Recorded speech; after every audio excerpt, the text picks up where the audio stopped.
Sir kidney failure పేషెంట్స్కి creatine levels ఎక్కువ ఉన్న వాళ్ళకి హోమ్ రెమెడీస్ చెప్తారా? అవునమ్మా, ప్రతి ఇంట్లో ఉంటుంది ఇది. దీన్ని కొత్తిమీర అంటారు, కొత్తిమీర అంటారు, ధనియాలతో చేస్తారు ఇది. ప్రతి ఇంట్లో దానికి పొయ్యింపులు వేసుకుంటారు. మేము మాత్రము కిడ్నీ పేషెంట్స్కు ఇంత బంచ్ ఒక 1/2 లీటర్ వాటర్లో వేసేసి బాయిల్ చేసి దాన్ని ఫిల్టర్ చేసేసి కిడ్నీ పేషెంట్కి ఇచ్చేస్తే క్రియాటిన్ తగ్గుతుంది. ఇమ్మీడియట్గా రిజల్ట్ ఒక 1 అవర్లో యూరిన్ అవుట్పుట్ పెరిగిపోతుంది. నార్మల్ వాళ్ళు కూడా, ప్రాబ్లం లేని వాళ్ళు కూడా ఈ కొత్తిమీర తీసుకోవడం వల్ల యూరిన్ అవుట్పుట్ బాగా వస్తుంది. ప్లస్ ఇంకోటి బాడీలో టాక్సిన్స్ వెళ్ళిపోతాయి.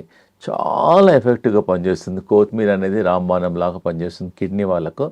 నేను నా సలహా ప్రేక్షకులకి ఏంటంటే, మనకు ప్రాబ్లం ఉన్నా లేకున్నా సాయంకాలం టీ తాగే అలవాటు.